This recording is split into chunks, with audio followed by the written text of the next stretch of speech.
As cartas de Cristo. Carta 3. Abre parênteses. Estas cartas conduzem você a uma dimensão espiritual, mental, que transcende o plano humano de atividades e assuntos, e por isso serão melhor assimiladas se antes forem precedidas por um período de quietude e relaxamento. Acalme a sua mente, se for possível, e entre em um estado de silêncio interior. Somente quando você estiver neste estado completamente receptivo, estas cartas poderão penetrar em seu pensamento humano com a sua realidade. Fecha parênteses. Meu ilimitado amor celestial impulsionava-me a voltar uma e outra vez para escrever à humanidade com a intenção de que finalmente, quando como muitos você estiver preparado para recebê-lo, possua o conhecimento que lhe permitirá transcender sua humanidade e fundir-se com o Pai Consciência, o verdadeiro amor Consciência, no qual realizam-se todas as coisas generosas e preciosas. Como disse antes e quero reiterar, toda a minha missão na Terra foi impulsionada pelo amor e foi dirigida somente ao ensinamento da verdade da existência, pois sem este conhecimento não há esperança de redenção do trabalho árduo que a humanidade nasceu para suportar.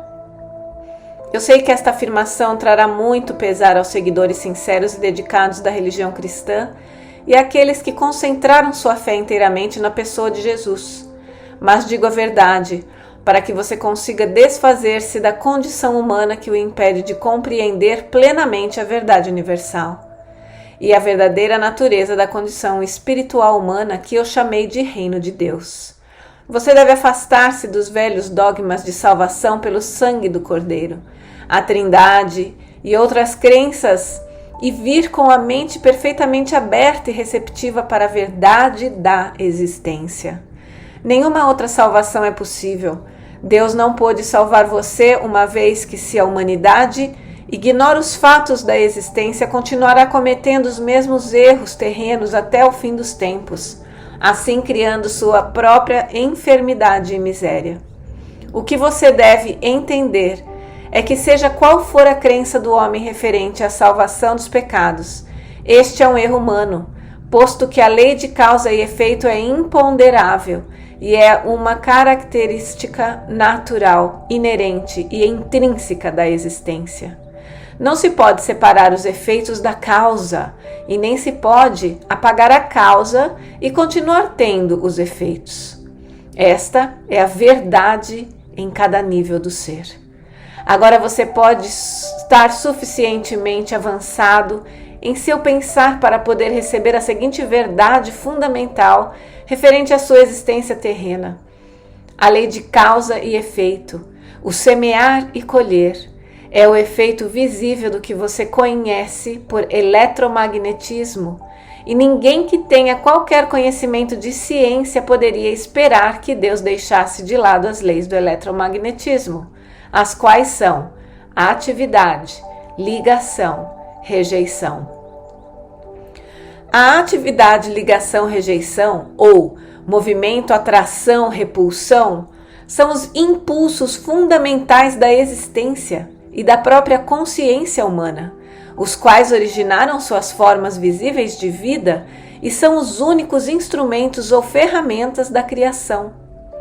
Eles são responsáveis pela formação da substância ou matéria, pelo desenvolvimento das formas individualizadas e, finalmente, pela própria personalidade em todos os entes vivos. Em razão de que estas leis são fundamentais para a sua existência individualizada, é impossível evitá-las.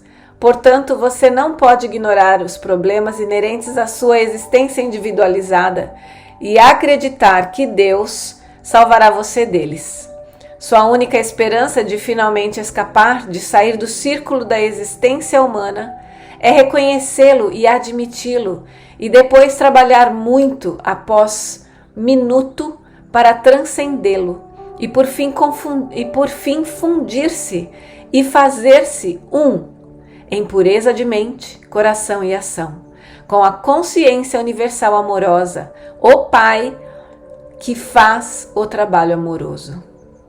Ao mesmo tempo, Ao crescer no conhecimento da verdadeira natureza do Pai, em seu interior, transcendendo você e em tudo que lhe rodeia, você chegará a possuir uma fé constante, à qual poderá recorrer em todas as circunstâncias para obter a inspiração, o poder e a elevação diretamente do Pai, que está em seu interior e ao seu redor.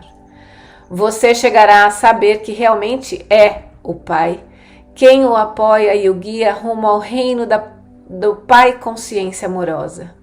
Você verá clara e abundantemente que, embora o Pai seja universal, ele também é individual para você. Ele o conhece e é consciente do seu pensamento e de seus problemas. No Pai Consciência Amorosa estão à sua espera soluções perfeitas para serem reconhecidas por você. Quando você reconhecê-las, for flexível e estiver disposto a escutar, estará livre da dor.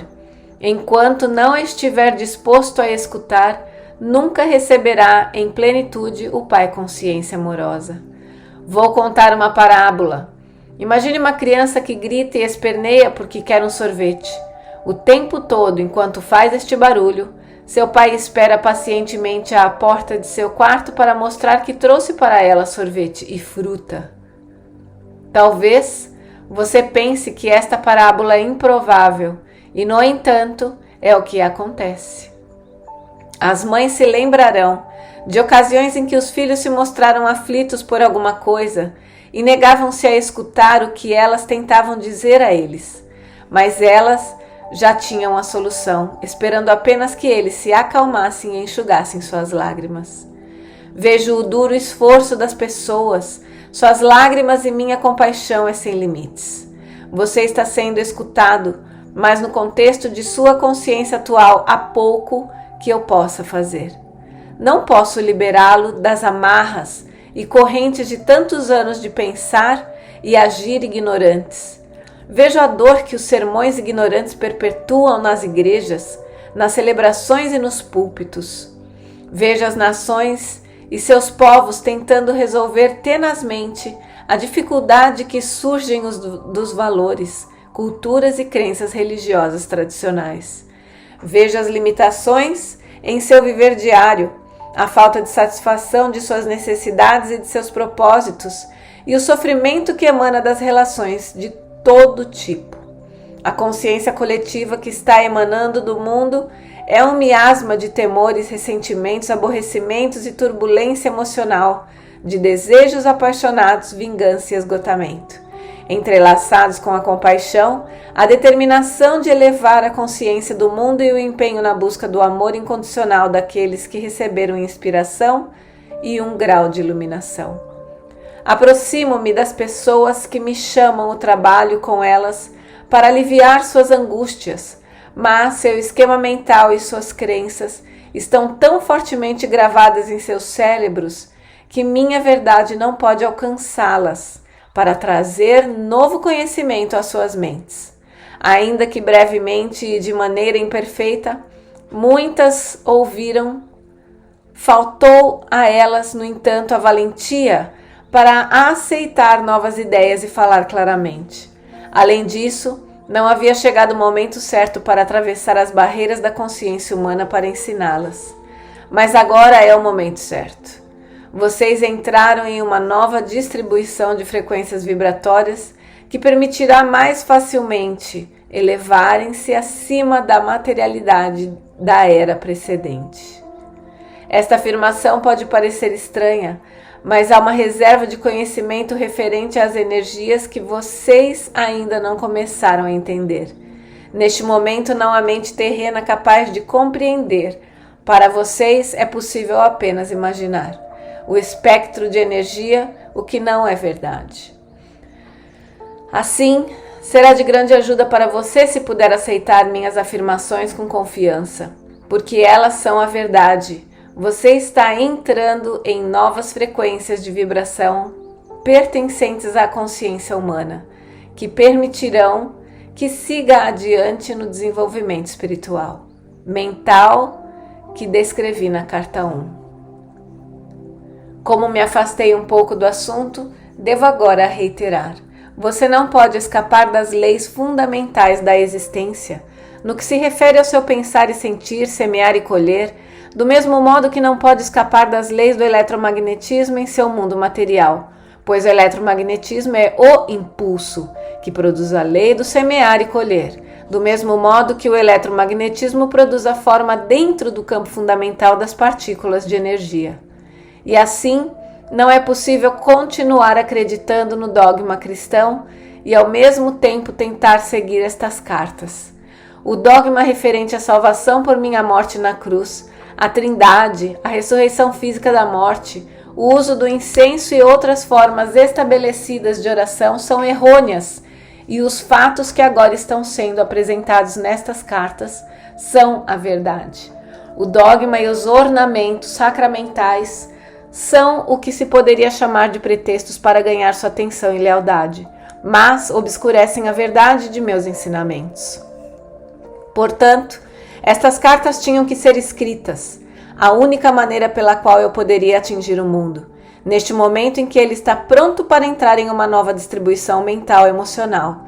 Era usando uma mente receptiva, obediente e preparada para receber a instrução e fazer o trabalho manual por mim. Estas cartas oferecem um único meio pelo qual as pessoas encontrarão o caminho rumo à dimensão espiritual, na qual todo o erro humano se dissolve e somente resta o amor. Qualquer coisa que possa ser dita é puramente racionalização e razão humanas, e estas não são a verdade. As pessoas estão buscando novas formas de solucionar velhos problemas, particularmente na América. Mas até que compreendam a verdadeira natureza da vida, do ego e das leis da existência, apenas aumentarão o fogo do ego e sua dor continuará. Enquanto registro para você, nas páginas seguintes, a simples verdade que trouxe há 2 milênios, lembre-se de que esta verdade permanece constante e consistente. Portanto, só é possível aprofundar sua compreensão na verdade, não alterá-la. Você se deu conta, enquanto li as 2 primeiras cartas, de que tudo o que eu falava às pessoas na Palestina era uma consequência direta de ter percebido a realidade da existência no deserto. Isto é, de que nada era sólido? Você lembra que em meu estado transcendente, ao olhar as rochas, areias, montanhas e águas do Mar Morto abaixo de mim, tudo parecia ser como um cintilar de partículas? A rocha, a areia, montanhas, a água distinguiam-se uma das outras simplesmente pela diferença de intensidade do cintilar de partículas e pela aparente densidade delas dentro do clarão. Não há outra maneira pela qual eu possa descrever o que vi quando estava na Terra, para transmitir os fatos referentes à verdadeira substância da matéria e à aparente construção sólida do mundo. Em linguagem moderna, o cintilar das partículas provavelmente seria chamado de vibração de partículas. Talvez se pudesse combinar os 2 termos e descrever a realidade visível mais fundamental como um cintilar de partículas. Isso transmite o sentido da incandescência luminosa, na qual vi as partículas dançarem. Tendo dito tudo isso como introdução para o relato de minhas atividades na Palestina, deixei-me levá-lo para um outro dia, 2000 anos atrás, quando o sol brilhava, o céu estava limpo, azul e claro, e comecei a subir as colinas com os meus discípulos em uma tentativa de afastar-nos para descansar, meditar e orar. Mas isso não aconteceria. Tínhamos pensado em escapar, porém, apesar de dizer para as pessoas quais eram as nossas intenções, primeiro nós fomos seguidos por uns poucos, e então avisaram outros de que estávamos indo para os montes. Embora tivéssemos pedido que voltassem aos seus lares, os poucos logo se tornaram um grande grupo de pessoas que nos seguia a certa distância. Insistiam em que eu falasse com elas. Você pode se perguntar por que elas estavam tão ansiosas para me escutar. Intuitivamente elas sabiam que eu falava palavras da vida. Sempre mostrei a atividade do Pai ao seu redor, e isto deu a elas esperança e ajudou-as a ver o mundo com um novo olhar. Falei do amor e elas se sentiram confortadas. Foi por isso que pude dizer, sabendo que elas me entenderiam e que estariam de acordo comigo. Vem a mim, Você que está cansado e oprimido, e darei a você descanso. Meu jugo é suportável e minha carga leve. Elas sabiam que quando eu pronunciava estas palavras, o que fazia com frequência estava comparando as regras e leis dos líderes judeus com a verdade que estava apresentando ao povo. Então, quando as pessoas me suplicaram que ensinasse o que poderia fazer se não sentar-me sobre uma rocha logo acima delas e ensinar, decidi que se elas tinham vindo de tão longe para ouvir-me, escutariam algo que recordariam e possivelmente falariam disso durante a vida toda. Eu sabia que, apesar de tudo o que tinha dito a elas acerca do Pai e o Pai amor, ainda tinha medo de que Deus as rejeitasse. Embora eu tenha tentado ajudá-las a compreender que o Pai de quem falava não era o Deus personalizado que elas adoravam, sabia muito bem que estavam confusas, mesmo tendo dito uma outra vez que o Pai estava em seu interior. Continuavam preocupadas sobre receber um castigo vindo do alto por acreditarem em minhas palavras. O que deveria ensinar naquele dia? Perguntei ao Pai. Então observei as cabras e as ovelhas que estavam pastando na colina sob o vigilante cuidado de seu pastor. E a mensagem para esse dia me veio ao espírito.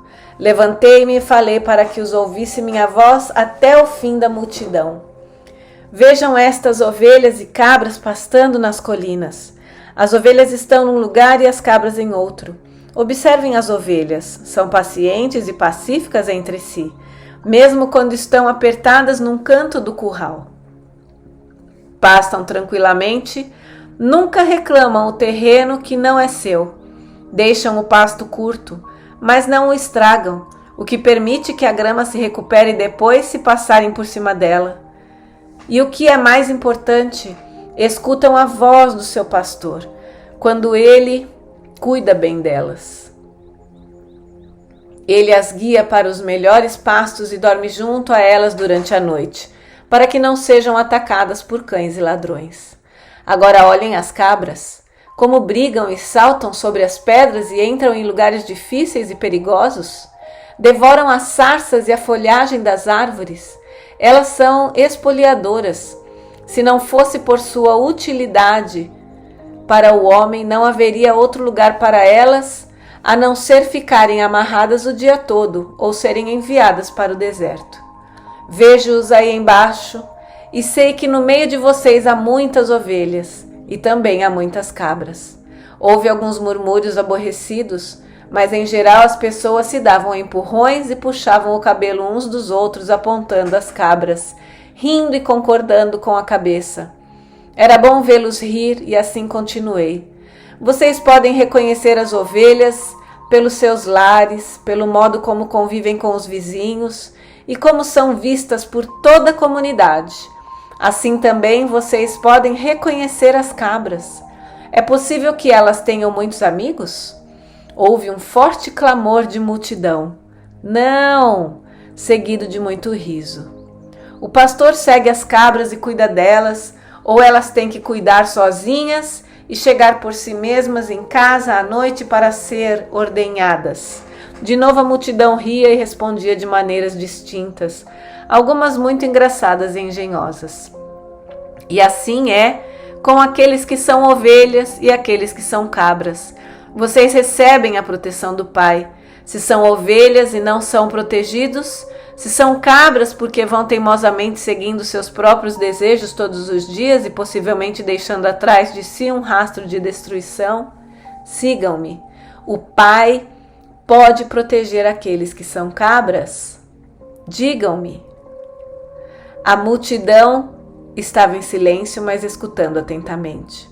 Vocês dirão então que o Pai está zangado com as cabras e não as protegerá?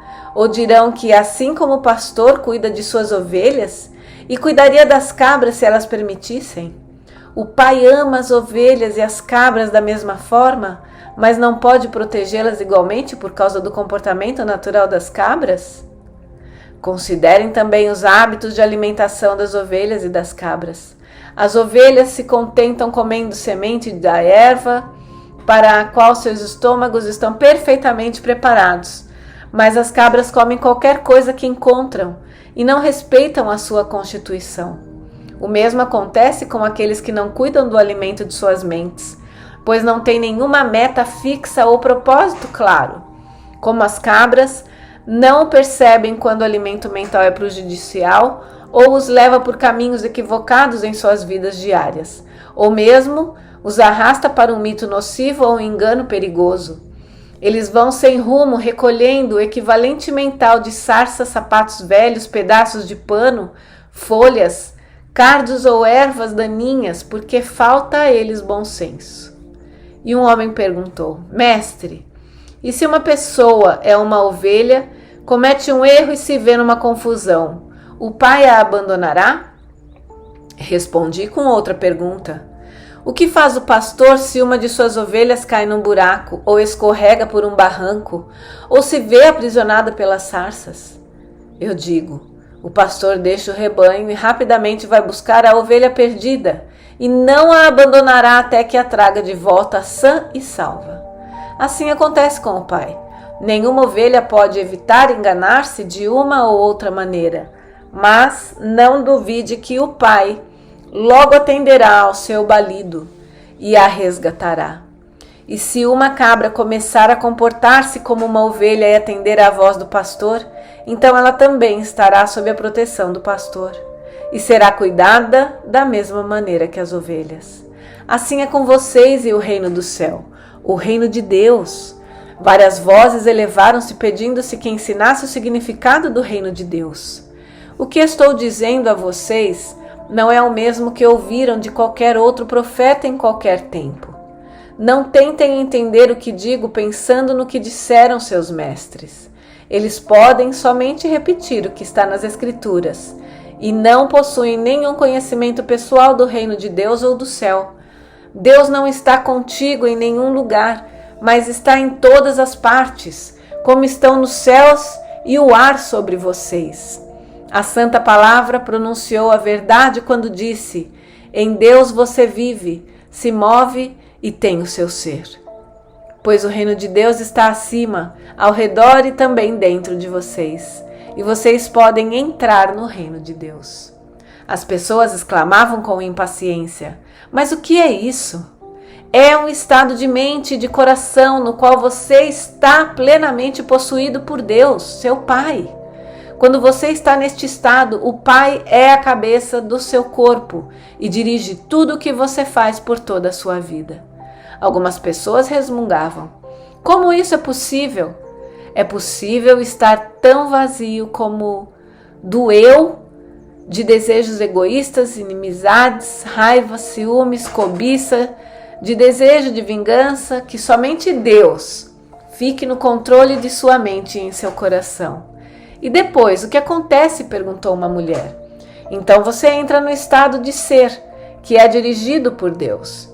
Isto é totalmente belo e glorioso, é amor, é generosidade, é cuidar dos demais como cuida de si mesmo, não é julgar, pois você aceita os outros tal como são, sabendo que também são filhos de Deus e que estão igualmente sob o cuidado do Pai.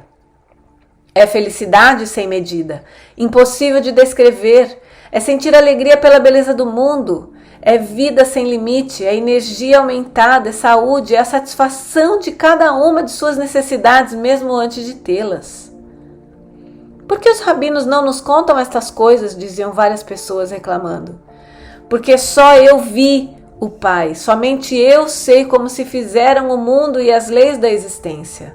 E porque eu sei todas estas coisas, vocês podem vir a mim e perguntar-me, e eu revelarei tudo o que foi me dado.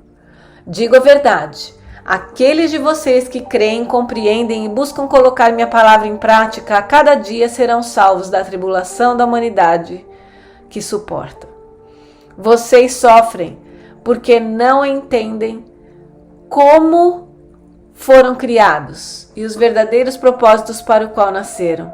Vocês nasceram para serem filhos e herdeiros do Pai, mas vocês viram as costas para a glória do reino e tentam encontrar prazer nas coisas terrenas.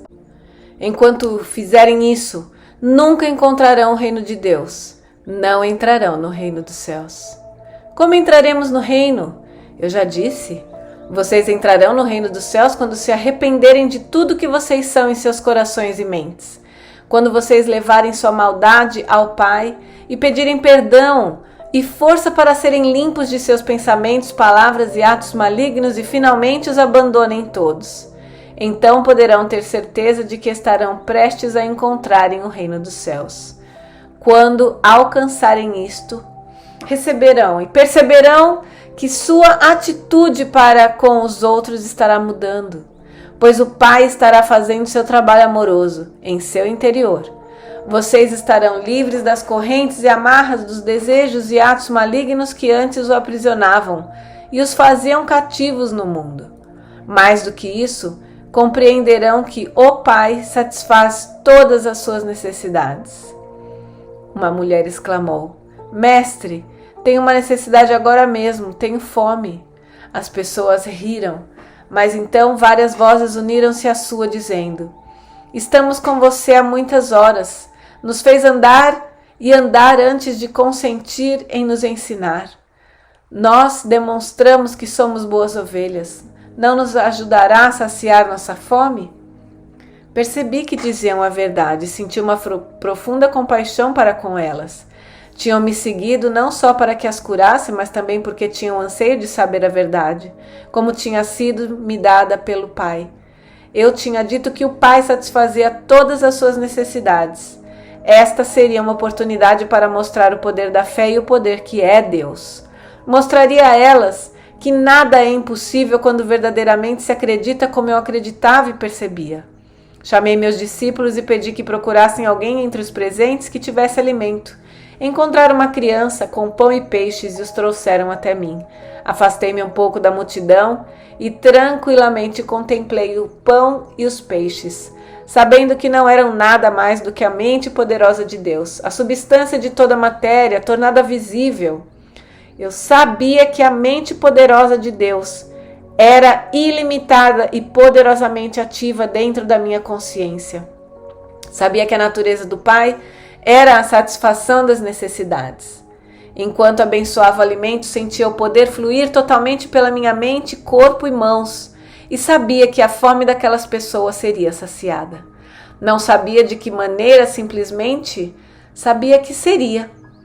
Depois levei as cestas de comida e disse aos discípulos que dividissem o alimento ali contido, sentindo com absoluta certeza que todos ali teriam tanta comida quanto necessitassem.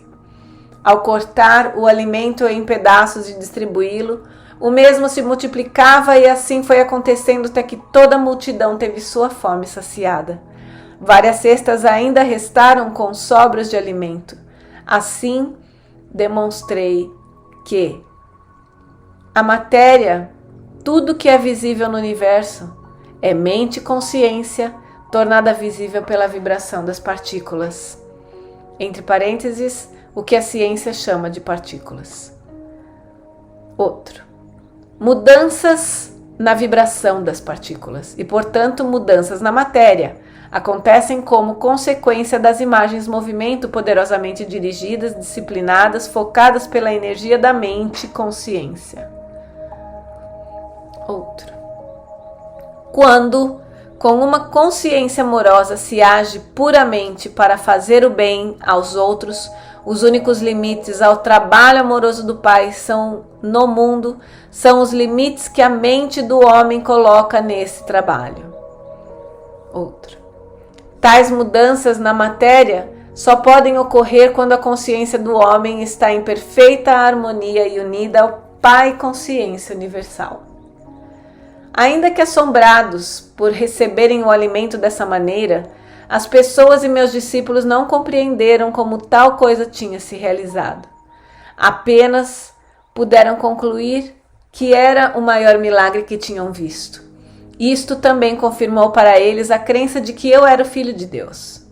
Numa outra ocasião, eu estava sentado debaixo de uma árvore nos arredores de Betesda, rodeado por aqueles que tinham trazido seus doentes para que fossem curados.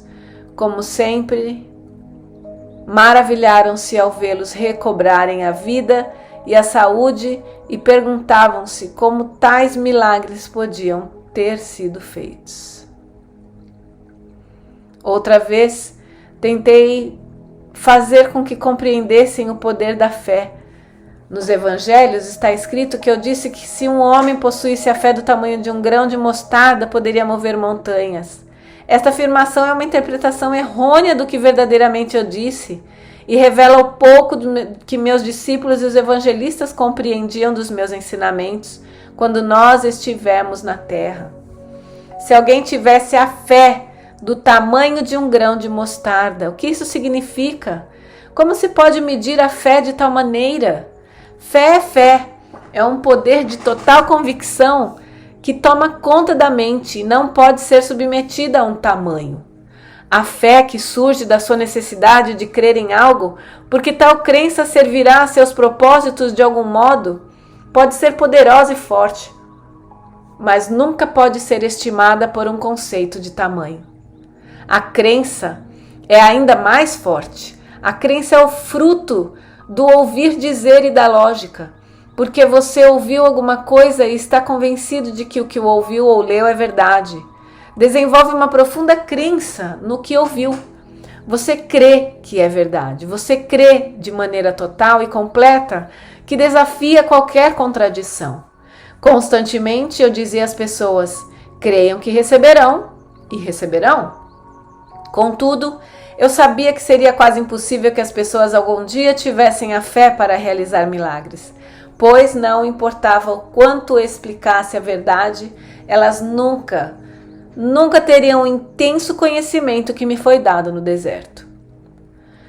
Mas agora relato, em alguma medida, a história da minha permanência na Terra, na Palestina, com a intenção de que você, meu leitor, comece a perceber e compreender o conhecimento que me foi dado todo durante minha iluminação.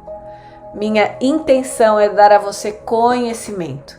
Saber algo de ouvir é o que se ouve de alguém, mas não se pode comprovar realmente que seja verdade. Conhecer é saber alguma coisa que foi dita ou que você leu, e as novas informações tornam-se conhecimento porque o que você ouviu ou leu coincide logicamente com o realismo, com todos os pedaços de conhecimento que você já tem e o que pode compreender e crer de maneira realista e lógica. Você sabe que o que sabe é verdadeiro. Você tem um sentido de convicção. Até agora, alguns de vocês tiveram fé em Jesus Cristo, mas se pareciam a crianças precoces. Sua fé foi em parte cega e obediente, porém entrelaçada a muita dúvida. Portanto, quaisquer que fossem as suas necessidades dependiam de Jesus para que a obra se realizasse. Mas, na realidade, muito do que vocês creem ter recebido diretamente de Jesus foi a sua própria fé em Jesus, que se tornou visível na forma das coisas perdidas.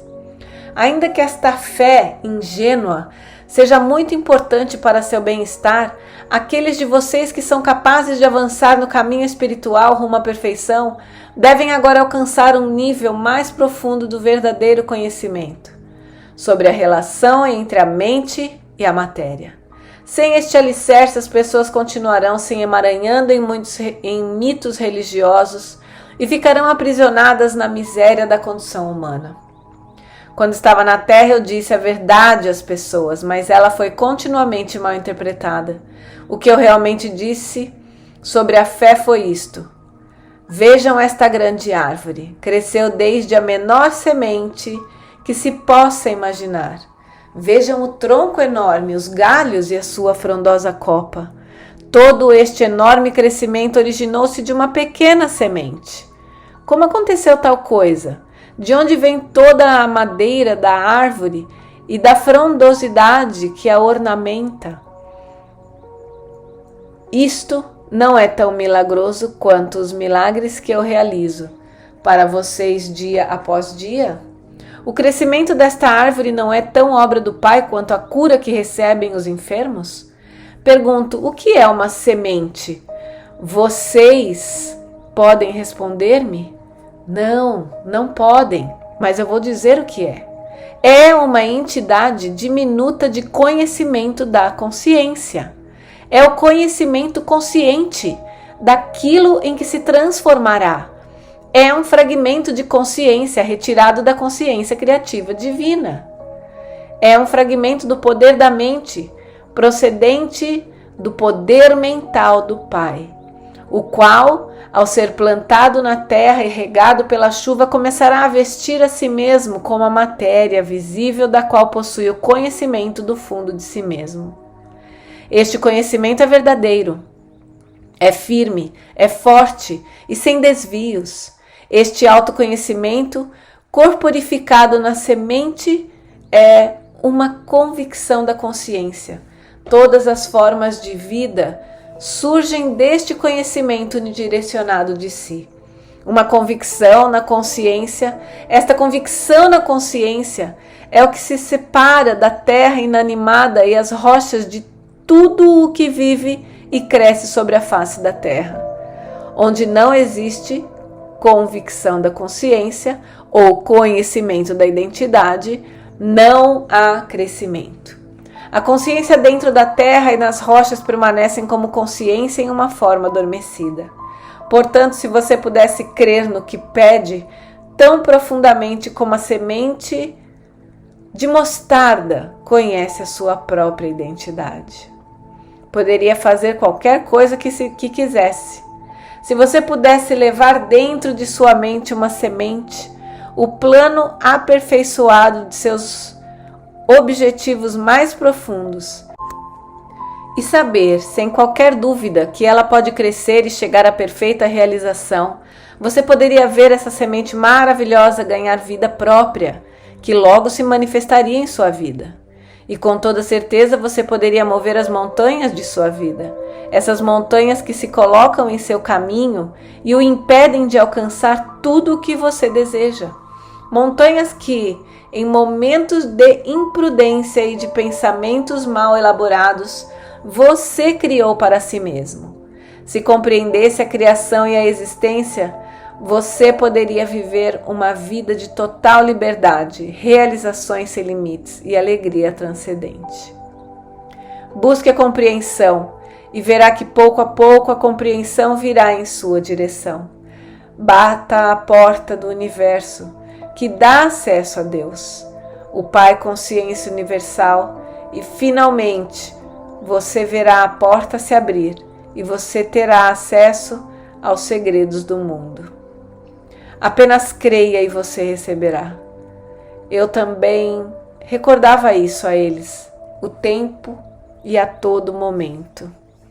Somente aqueles de mente e coração puros realizarão essas coisas poderosas. Os malvados podem prosperar durante um tempo, como o fizeram os reis e os exércitos saqueadores e outros que amontoavam a iniquidade em suas mentes. Foi permitido a eles fazer seu barulho durante um tempo, pois a maldade surge em certo bem. Mas, no final fracassarão, e o resto do mundo dirá injúrias contra seus nomes. Então, se você quer ter sucesso, examine suas motivações. Os desejos que surgem simplesmente do anseio egoísta de riquezas ou conforto, no fim, acabam em desengano, doença e morte. E a você que lê essas palavras digo, não deixe ninguém se atrever a negar a verdade que trago até você também, e tenha andado no caminho da renúncia de si que eu percorri na terra, e que tenha alcançado a mesma união com o Pai, e as alturas do conhecimento e a compreensão indiscutível que possuo. Quando você tiver alcançado tudo isto, já não terá nenhum desejo de negar essa verdade, e será incapaz de deixar de se unir a mim e ensinar ao próximo. Até esse momento, mantenha-se em paz e não deixe que ninguém conheça sua ignorância. No mundo inteiro, as pessoas frequentemente acolhem os meus ensinamentos com prazer, por serem da mais alta moral e por serem os princípios mais perfeitamente formulados para o bom comportamento e viver diário. Contudo, afirmam rapidamente que as histórias sobre os milagres devem ser deixadas de lado, pois estes são aberrações das leis naturais do universo e são impossíveis. Este tipo de pensamento levanta barreiras ao futuro progresso do desenvolvimento científico e espiritual, do qual a mente humana é capaz. De fato, não vim à Terra para apresentar uma nova religião ou um código moral mais alto do que aquele dado por Moisés nos 10 Mandamentos. Meu propósito foi o de trazer uma nova percepção de Deus como Criador e a compreensão da existência em si mesma. Deste acontecimento, deveria surgir uma nova forma de viver. A atitude correta para com minha missão na Terra, nesse terceiro milênio, é a de reconhecer que os milagres que eu realizei estão mais além da capacidade do ser humano médio neste momento. No entanto, tais milagres foram exemplos do que pode ser alcançado no futuro, quando as mentes das pessoas estiverem plenamente imbuídas do verdadeiro conhecimento da existência e estiverem também por meio da fé, da meditação e da oração, totalmente sintonizadas e impregnadas da consciência universal vida-amor. Foi realmente verdade que andei sobre as águas, quando os meus discípulos embarcaram para cruzar o lago. Se você leu a narração bíblica deste incidente, perceberá que os meus discípulos tinham me deixado para trás. Ansiava pela oportunidade de afastar-me de qualquer contato humano, de retirar-me para as colinas, para mais uma vez entrar em profunda meditação, permitindo que a minha consciência se unisse à dimensão universal da consciência de Deus. Enquanto estive neste estado espiritual, que transcende a consciência humana, toda a consciência física desapareceu e fui elevado em êxtase na corrente universal da vida. Soube que a vida universal era tudo, que a vida era a realidade do meu ser e que tudo o mais eram aparências mutáveis transitórias da vida universal, tornadas visíveis. Eu senti que eu era a própria vida e que ao introduzir-me na consciência da vida mais além da consciência terrena, as leis que governavam meu ser físico eram transcendidas e já não se aplicavam à carne e ao sangue do meu corpo humano. Desejei mover-me neste novo estado transcendente e vi a mim mesmo saindo da caverna flutuando. Vi meus discípulos no lago e soube que estavam em aflição. Sem esforço desci flutuando a colina em direção à margem, e ao retomar o contato com meus assuntos humanos habituais,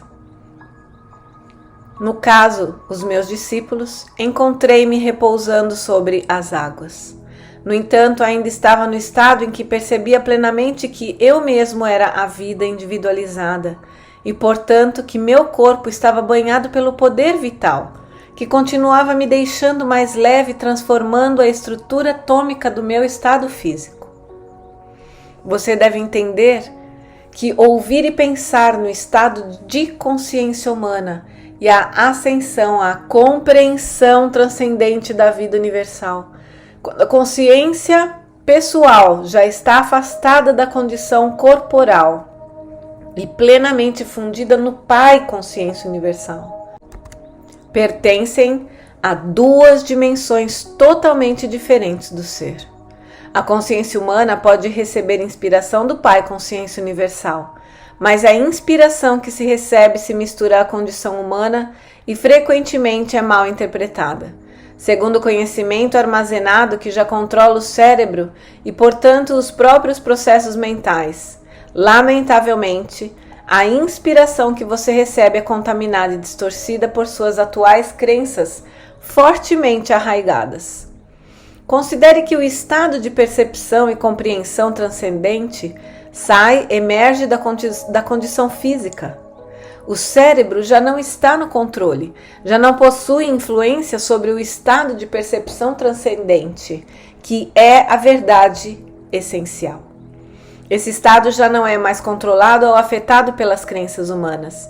Esse é um estado de o que realmente é, que está por trás da manifestação visível da existência, em vez de estar na dimensão humana, de o que se acredita que a existência é.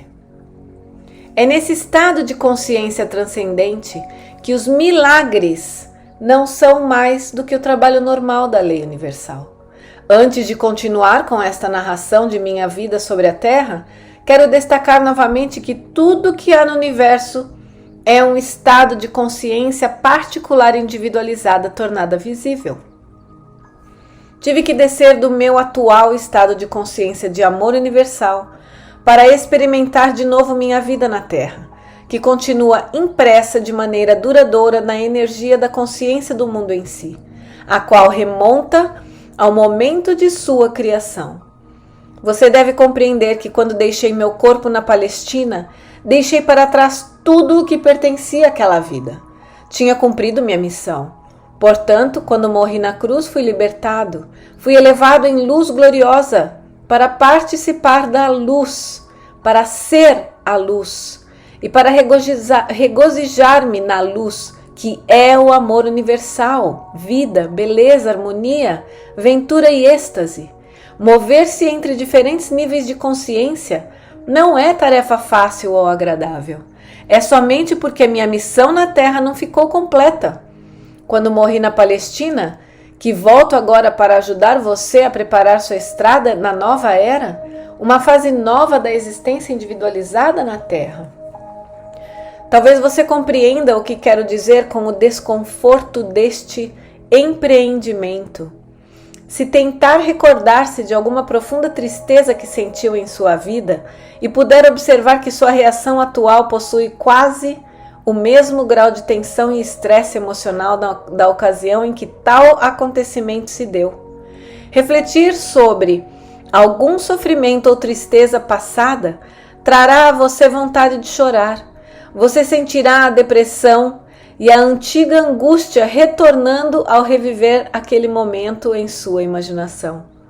Pode ser que você queira se afastar das pessoas porque sua consciência já desceu do seu estado anterior de equilíbrio feliz e de paz para experimentar mais uma vez as vibrações e as formas da consciência inferior, que você criou no momento inicial de seu sofrimento.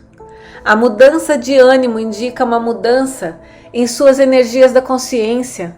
Uma elevação das vibrações da consciência trará a você uma elevação mental, emocional e física e fará com que você se sinta feliz. Uma redução de suas energias de consciência rebaixará o funcionamento de todo o seu sistema e você sentirá que uma depressão se inicia, ou ao menos uma queda de otimismo que sentia anteriormente. Estou explicando um fato da existência. Seu universo inteiro manifesta as diferentes frequências de vibração das partículas de energia da consciência. Ao moverem-se, as frequências para cima ou para baixo de um nível para outro, também as estruturas físicas e visíveis manifestam níveis de energia diferentes. Isso produz uma mudança nos padrões mentais e emocionais da aparência. Ao descer do meu estado de consciência para voltar a entrar nas condições de meus tempos na Terra, o que me move é tão somente o meu amor pela humanidade. Faz 2000 anos que os cristãos estão revivendo o trauma de minha crucificação. Alguns inclusive experimentaram o estigma, que nada mais é do que uma resposta emocional histérica e mórbida àquilo que acreditam que suportei. Essas pessoas se superexcitam até viverem picos emocionais próximos ao frenesi, imaginando a angústia dos meus sofrimentos antes de minha morte. Sua gratidão emocional pelo que suportei lança-os em um estado de estresse físico. Isso está sendo escrito um dia de Sexta-feira Santa e vim especialmente para falar acerca da minha crucificação. Vim para dizer que você deve abandonar todo o drama referente à recordação àquele dia. Morri. E isso foi para mim uma libertação maravilhosa. Já é tempo de que as pessoas acordem de seu longo sonho e compreendam a existência como ela realmente é. E a verdade a respeito de minha crucificação, a qual esteve oculta até este momento. Na Sexta-feira Santa, ano após ano, através dos séculos, pelo mundo todo, foi criado um estado de ser de consciência traumática e contaminada. Este estado está tão longe da dimensão espiritual da consciência criativa universal quanto o inferno está distante do céu. Agora escolhi reviver minha vida sobre a terra no personagem de Jesus, através da mente de alguém que recebe minhas palavras. Isto tem como finalidade ajudar o mundo a avançar rumo a uma nova fase de desenvolvimento espiritual mental. Por isso peço àqueles que possam receber minhas palavras que abandonem esta prática de recordar minha morte e de exercitar a abnegação física durante o jejum da Quaresma, para recordar os meus 40 dias no deserto. Como você pode perceber pelo que digo, meus dias no deserto foram de grande felicidade e bem-aventurança espiritual. Muitos acontecimentos de grande significado espiritual ocorreram juntamente antes da minha morte. Eles são exemplos magníficos das grandes leis cósmicas em ação dentro de sua dimensão de existência. Agora estou lhe dando uma breve narrativa desses acontecimentos importantes. Meu propósito é o de iluminar completamente sua mente e dar conhecimento mais além de qualquer conhecimento recebido por qualquer outra pessoa em seu universo. Quando comecei a preparar os meus discípulos para a minha morte, que se aproximava, tive uma tarefa terrivelmente difícil. Custava muito a eles conter o choque e o assombro.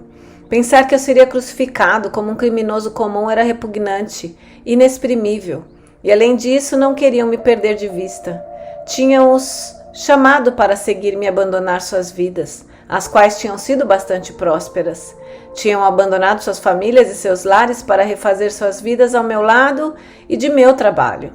Tinham orgulho de meu caminhar pelas cidades. Tinham estado dispostos a juntar-se a mim e eram conhecidos como os meus discípulos, apesar da rejeição e a dura crítica dos líderes religiosos.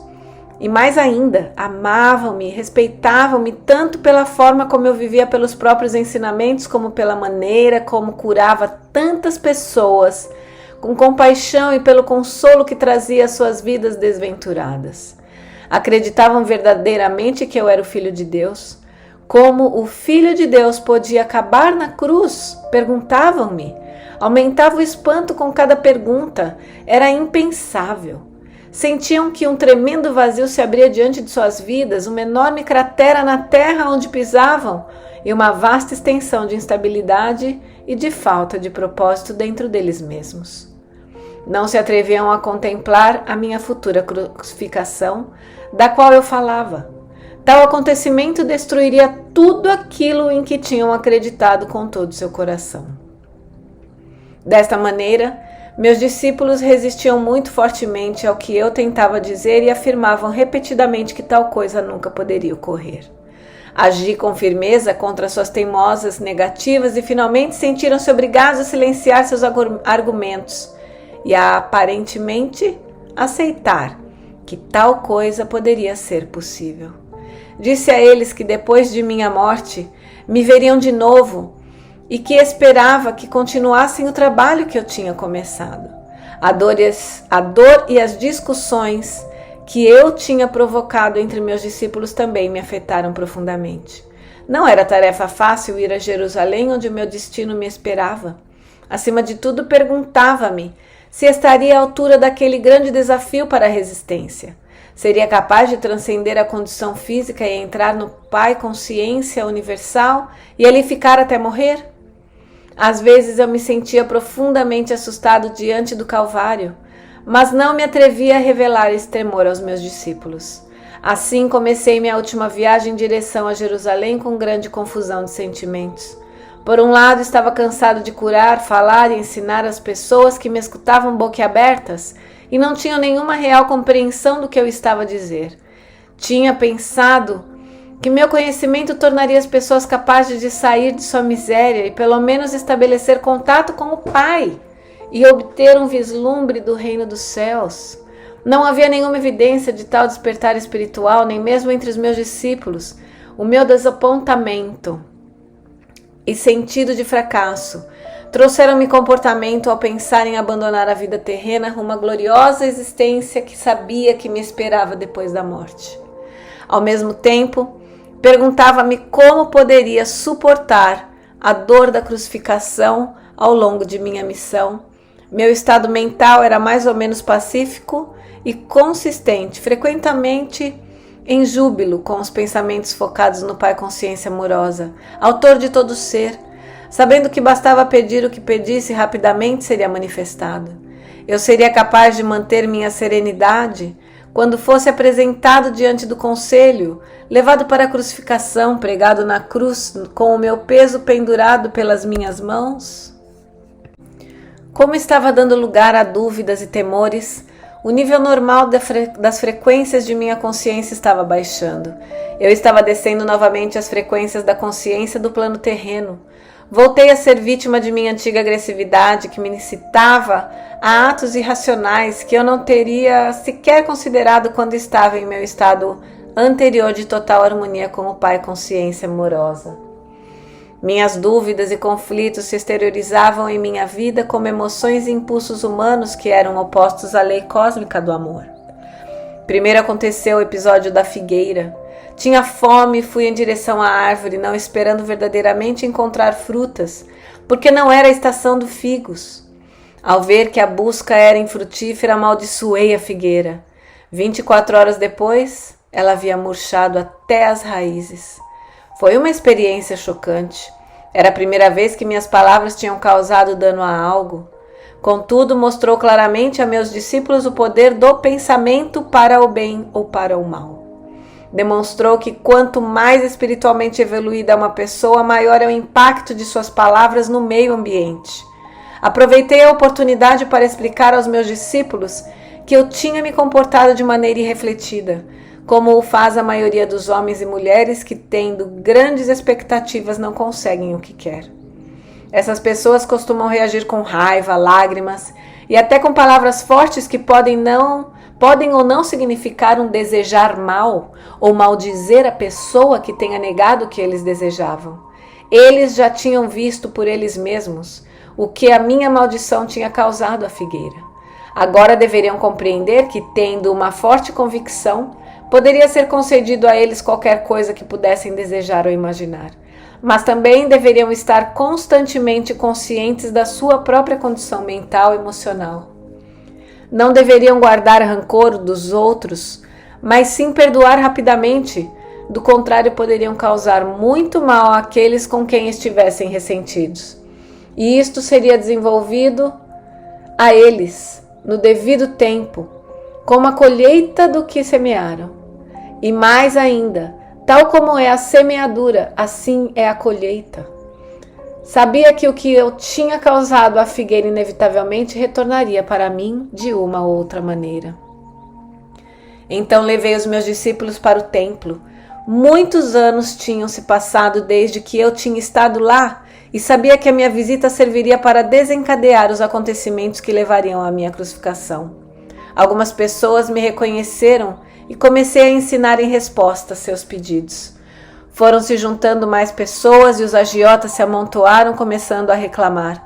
Seus gritos e queixas barulhentos interromperam a linha do meu pensamento enquanto ensinava. De repente, a cólera tomou conta de mim. Havia ali pessoas sérias que me rodeavam e desejavam ouvir palavras de vida, as quais em breve não poderia mais pronunciar. E ali estavam mercadores que viviam vendendo animais para os sacrifícios que não beneficiavam ninguém. Aqueles homens somente traziam dívidas e miséria às pessoas. Senti o sangue subir minha cabeça.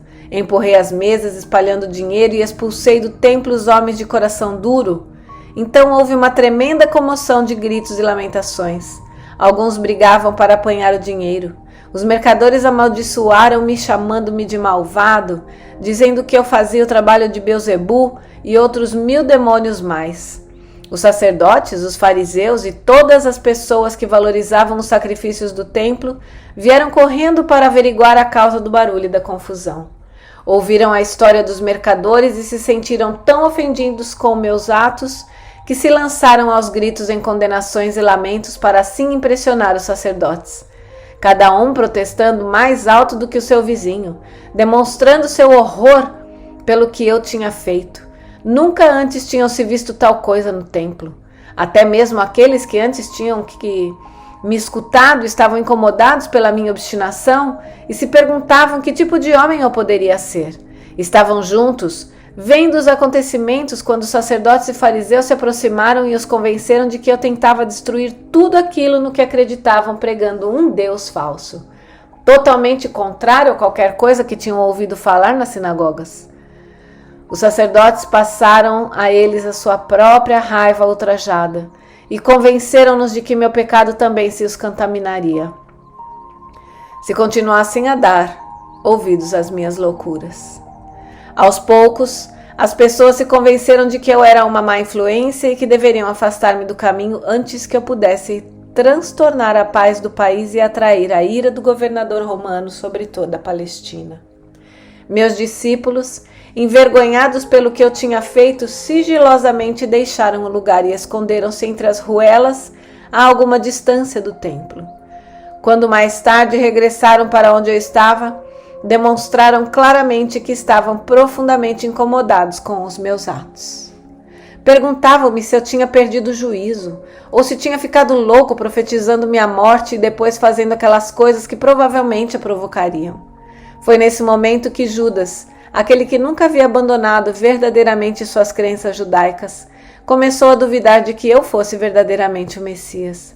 Fazia 3 anos que eu ensinava o povo e não se via nenhum sinal de que o domínio romano se enfraquecia. 3 anos e as pessoas não estavam mais perto da felicidade do que eu havia prometido. E agora parecia que estava a ponto de converter-me num perturbador da paz, fazendo cair a ira de Roma sobre as suas cabeças. Judas ficou sabendo que o sumo sacerdote judeu queria se desfazer de mim, e então ofereceu seus serviços para me identificar quando assim fosse pedido. Quando foi a hora de celebrar a Páscoa com os meus discípulos, organizei uma ceia com todos reunidos num grande salão. Sabia que aquela era a última vez que comeria na terra. Não desejo voltar profundamente à consciência daquela noite. Senti grande tristeza por ter que deixar meus discípulos que tinham me servido tão bem. Com a tristeza, todos os meus temores e conflitos reapareceram. Tive momentos de profunda autopiedade. Senti que ninguém compreendia o que havia procurado fazer pelo meu povo e o sacrifício que estava disposto a fazer por ele. João estava contando uma expressiva história sobre a última noite dos israelitas no Egito antes de escaparem para o deserto. Falava das instruções de Moisés ao chefe de cada família para que matassem um cordeiro sem mancha, que o cozinhassem de certa maneira e pintassem com aquele sangue as portas das moradias israelitas, porque naquela mesma noite viriam os anjos para matar todos os filhos primogênitos dos egípcios e o seu gado. Com vivacidade recordou a agitação dos egípcios ao despertarem e encontrarem o primogênito de cada lar ensanguentado, sem que nenhum tivesse se salvado. Era o tipo de história horrível que eu rejeitava por não ter nenhum valor para a pessoa que buscava a verdade espiritual mais elevada.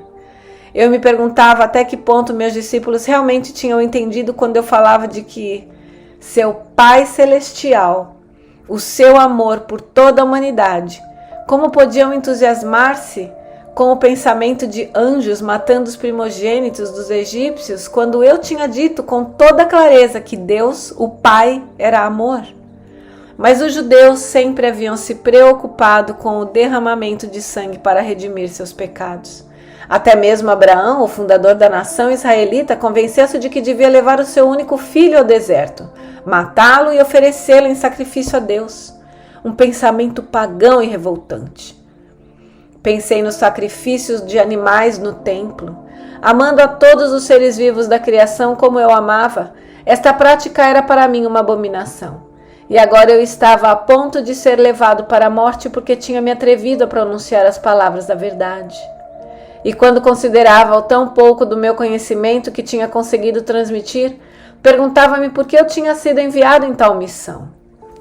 Senti de repente um estremecimento de ressentimento e raiva se entrelaçar aos sentimentos habituais de amor para com aqueles homens. Com certo cinismo, perguntava-me que sinal poderia deixar que fosse uma recordação eficaz para que os meus ensinamentos retornassem às suas mentes quando já não estivessem com eles. Se podiam esquecer tão rapidamente todos os meus ensinamentos sobre o amor do Pai e desfrutar a horrível história da Páscoa enquanto eu ainda me encontrava na mesma sala com eles? De que se recordariam quando morresse como um malfeitor na cruz e a mais desprezível das mortes?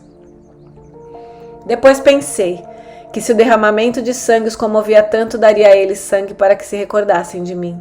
Com essas reflexões irônicas, apanhei um pão, parti-o, passei-o aos meus discípulos e disse que o comessem. Comparei o pão partido com o futuro do meu corpo partido e pedi que repetissem o partir o pão e o distribuir, em lembrança do sacrifício do meu corpo para trazer a verdade sobre Deus, a verdade sobre a vida, a verdade sobre o amor. Percebendo que eu estava com um humor estranho, pararam de comer, escutaram, pegaram o pão e comeram em silêncio. A seguir, tomei minha taça de vinho e a entreguei, dizendo a cada um devia beber dela, posto que era símbolo do meu sangue, que logo seria derramado, porque tinha me atrevido a dizer a verdade da existência. Vi que meu tom de voz tinha tocado algum deles. Sobriamente cada um tomou um gole e depois passou a taça para quem estava ao seu lado. Mas ainda não diziam nada. Percebiam que eu estava sério e que já não toleraria mais discussões. Então eu disse que um deles me trairia. Abre parênteses. Em segredo, entendia os seus motivos e sabia que ele era uma parte necessária da futura sequência de acontecimentos. Simplesmente cumpria o papel que a sua natureza o levava a desempenhar. Eu sabia que ele sofreria muito e senti compaixão por ele. Mas guardei estes pensamentos só para mim. Fecha parênteses. Ao mencionar que um deles me trairia, disse a Judas que saísse para fazer rapidamente o que tinha de fazer. Os discípulos despertaram, se perguntando se realmente aquela era a última ceia comigo. Havia muita angústia emocional, perguntas, inclusive recriminações por tê-los colocado em tal armadilha. Outra vez perguntaram-se o que fariam de suas vidas depois que eu me fosse. Perguntavam-se qual seria seu lugar na comunidade se eu fosse crucificado. As pessoas zombariam deles, queixavam-se. Ninguém voltaria a confiar no que dissessem. Profundamente entristecido pela resposta egoísta diante de minha situação, assegurei a eles que não tinham que temer por sua própria segurança.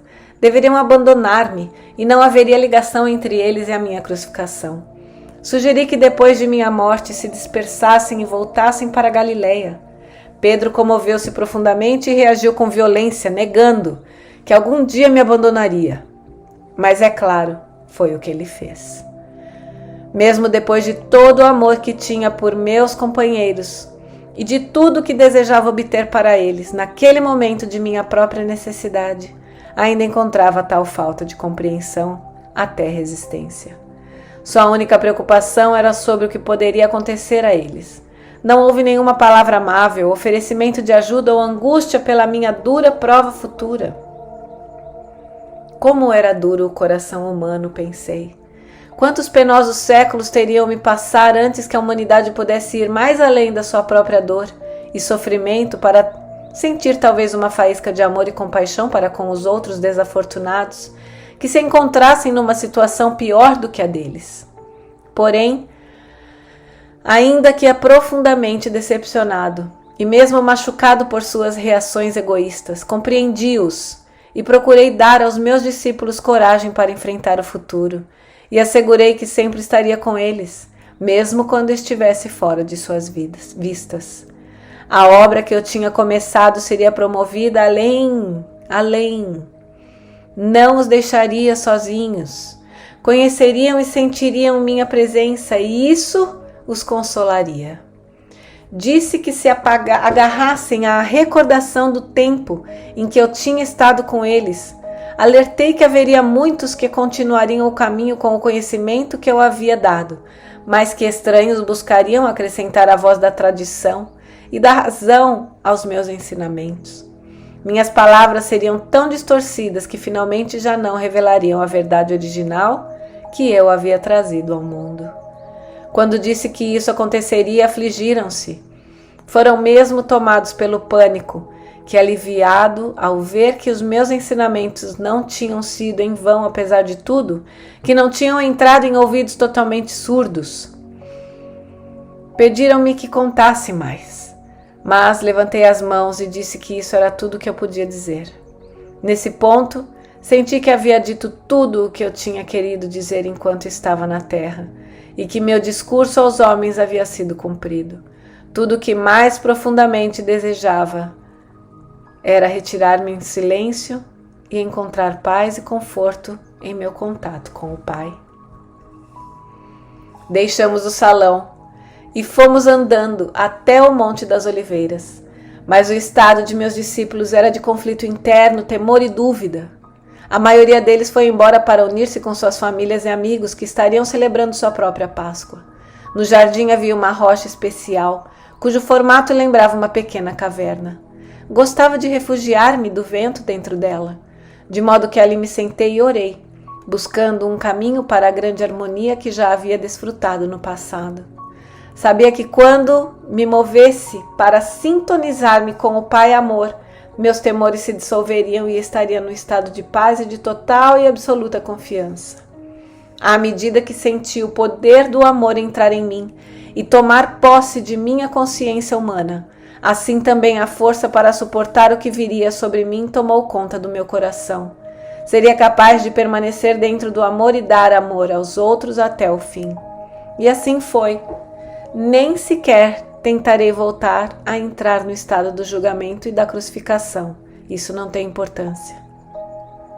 Quando finalmente morri na cruz e meu espírito retirou-se de meu corpo torturado, fui elevado dentro de uma luz radiante e indescritível. Fui envolvido no calor e no consolo do amor, tal como nunca antes tinha experimentado. Tinha uma sensação de envolvente louvor, uma poderosa certeza de ter feito um bom trabalho, de êxtase na força universal para continuar a obra de uma alegria e encantamento que está muito além de qualquer coisa que a condição terrena possa conhecer.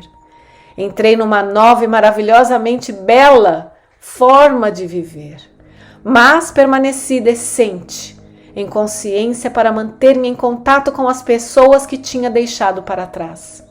Pude mostrar-me àqueles que eram suficientemente sensíveis para ver-me. No entanto, a história de que Tomás supostamente colocou os dedos em minhas feridas é um disparate. Meus discípulos não sabiam que eu tinha combinado secretamente com José de Arimateia que depois de minha morte ele levasse meu corpo para seu próprio túmulo ainda sem uso, onde então seria ungido segundo o costume, antes do pôr do sol. Depois, quando a noite chegasse e todos em Jerusalém estivessem cumprido o sabá, ele, ajudado por 2 serviçais de confiança, a cavalo levaria meu corpo às escondidas durante a noite e por caminhos ocultos durante o dia, a uma montanha nos arredores de Nazaré, na Galileia. Ali, seguindo minhas instruções e ajudado por minha família, encontraria uma pequena gruta oculta, que tinha me dado refúgio das tormentas e das pessoas quando eu era um jovem infeliz e rebelde, em disputa com o mundo todo. José prometeu-me que encontraria a gruta seguindo um mapa que eu havia dado a ele e que me deixaria ali, depois de mais um embalsamento. Depois reconstruiria a pequena entrada para escondê-la totalmente dos possíveis intrusos. Ali meu corpo descansou livre de incômodos.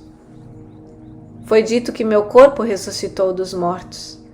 Que absurda história inventada pelas mentes daqueles que não sabiam como explicar satisfatoriamente minha morte na cruz como um malfeitor. Porque eu teria necessidade de um corpo terreno para continuar a existência na outra dimensão? Como este mito ridículo pode persistir até o século XXI? Isto dá a medida da falta de compreensão dos cristãos, o fato de até hoje terem aceitado cegamente tal dogma. Pense nisto com cuidado. Tendo sido liberado de um corpo terreno e tendo vivido a experiência de êxtase e de glorioso encantamento, que é a passagem de uma dimensão superior da consciência universal, por que eu iria querer voltar à dimensão terrena e entrar em meu corpo outra vez? Que utilidade isso teria para mim, em seu mundo e no meu?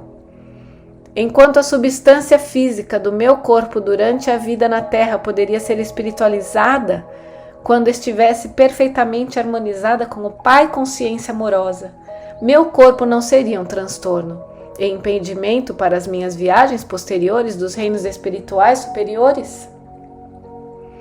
As coisas visíveis não são mais do que uma manifestação das frequências vibratórias específicas na consciência, que produzem um cintilar de minúsculas partículas, criando um aspecto de matéria sólida.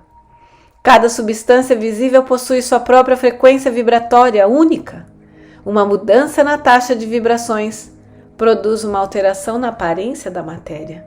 Quando as energias da consciência mudam, também mudam as aparências da matéria.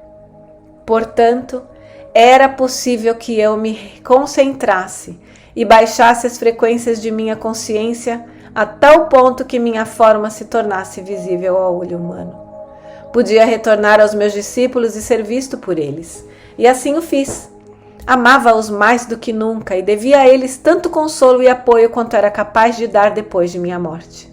Além disso, era necessário dirigir meu próprio poder dentro de suas mentes, com o fim de dar a eles o ímpeto e a coragem para continuar a obra que eu havia começado.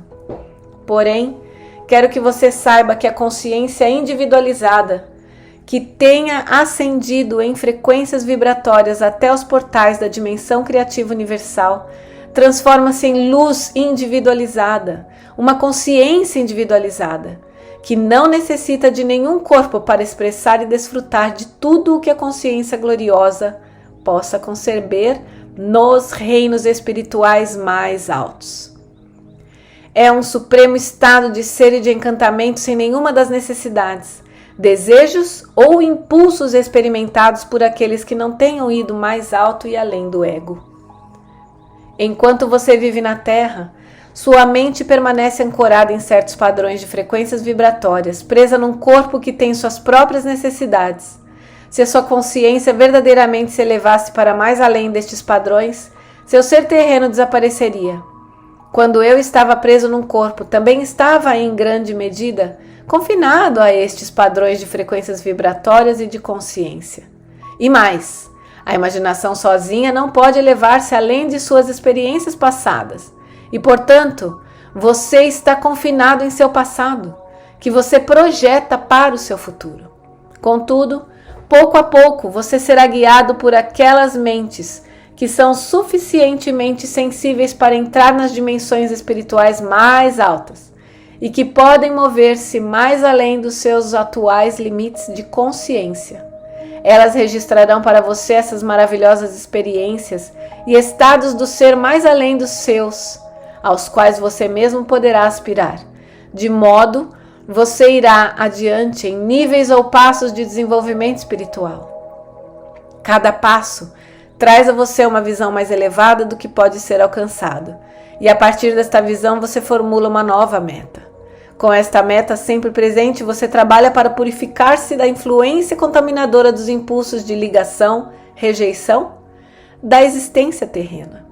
Passo a passo você transcende o seu ego. Quando transcende o seu ego e ele morre dentro da sua consciência, você então está plenamente vivo no Pai Consciência Amorosa e encontra a realidade do reino dos céus em sua vida, em si mesmo e ao seu redor. Para permitir que você alcançasse estes picos de amor, alegria, harmonia e êxtase, eu vivi, trabalhei e morri na Palestina e vim agora a vocês nestas cartas. Não permita que o meu trabalho seja em vão nesta segunda vez. À medida que ler estas páginas, busque, medite e ore para receber inspiração. Chegará a sentir a resposta do Pai e se escutar cada dia com atenção, ouvirá a voz do Pai. Esta voz está sempre em você. Retire as barreiras criadas por sua própria vontade. Abra-se para receber a força, o poder, a inspiração e o amor diretamente do Pai Consciência Amorosa. Leia e releia estas cartas, para que possam ser finalmente absorvidas em sua consciência. Enquanto você o fizer, estará viajando rumo à luz e irradiará luz para os demais. Tal luz não é luz como da eletricidade, mas sim da mesma natureza da consciência universal, que descrevi para você em minha carta 1.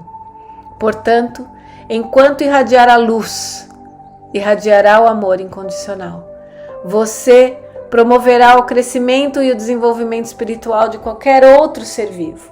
Desejará alimentar e nutrir, trabalhará para promover proteção, cura e educação. Você desejará ajudar no estabelecimento da lei e ordem amorosa, na qual todos poderão viver em harmonia, com sucesso e com prosperidade. Você estará no reino dos céus. Ao mesmo tempo, não se iluda. Enquanto são dados os passos para apresentar estas cartas ao mundo exterior, haverá exatamente as mesmas recriminações, a mesma condenação, os mesmos falatórios de Satanás, do diabo, como houve quando ensinei na Palestina. Ânimo! Reze para ter coragem. Aqueles que suportarem até o final se elevarão por cima da confusão e da violência e descansarão na paz e na alegria do reino. Final da carta 3.